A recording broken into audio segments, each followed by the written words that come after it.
Salut les internets. Aujourd'hui on va parler d'un célèbre aventurier. Indiana Jones, je pense qu'il s'agit des films que j'ai le plus vus de ma vie. Même plus que Star Wars. Indiana Jones est l'archéologue le plus badass de toute l'histoire du cinéma. J'aime tellement Indiana Jones que j'ai même aimé le 4e film. Et normalement une bonne partie de mes abonnés viennent de quitter la vidéo. Alors pour ceux qui restent, j'ai décidé de vous parler des origines d'Indiana Jones. Il faut savoir qu'Indiana Jones est un personnage issu de l'imagination de Steven Spielberg et George Lucas, deux de mes réalisateurs fétiches. Bien entendu, ils sont à l'origine de la grande majorité de mes films préférés, et cela malgré quelques erreurs de carrière. La saga raconte l'histoire d'Henry Jones Jr., autoproclamé Indiana Jones, professeur d'archéologie au Barnett College à New York.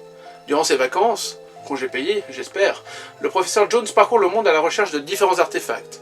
Dans l'ordre des films, l'Arche d'Alliance, la pierre sacrée de Sankara, le Saint Graal et un des crânes de cristal péruvien.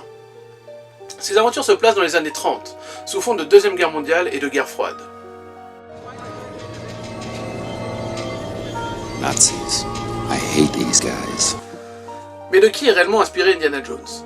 Spielberg et Lucas n'ont jamais confirmé ces faits, mais certains traits du plus célèbre des archéologues semblent avoir été tirés de l'aventurier Roy Chapman Andrew.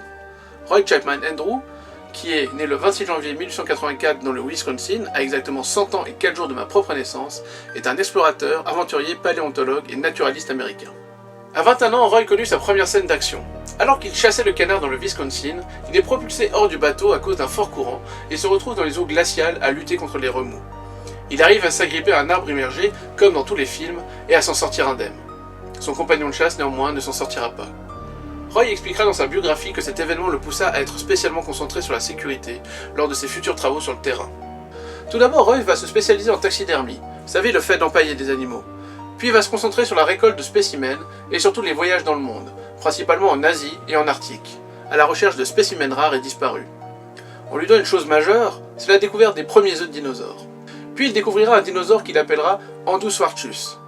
C'est comme si moi je trouvais un fossile et que je l'appelais Supercanosaurus.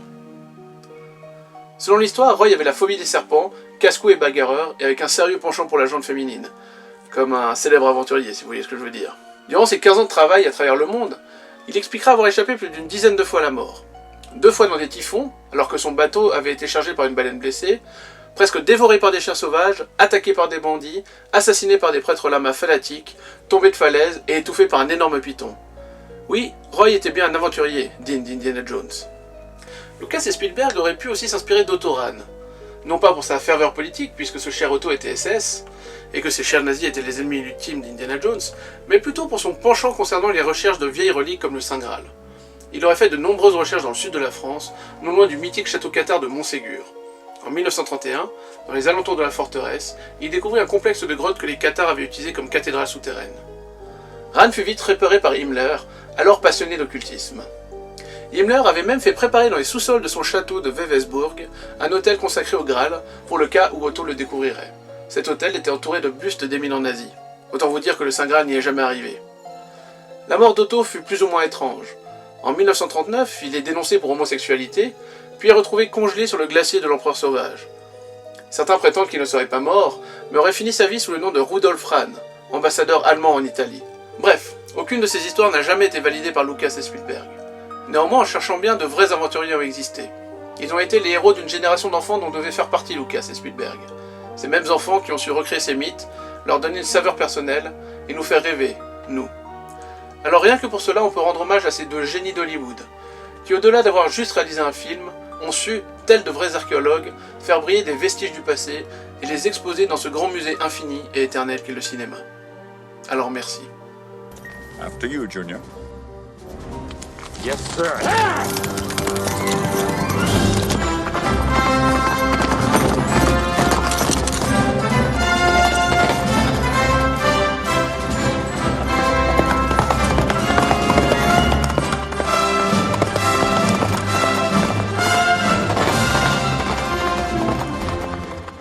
Voilà, c'est déjà la fin de cette vidéo, j'espère que vous avez eu autant de plaisir à la voir que nous à la faire.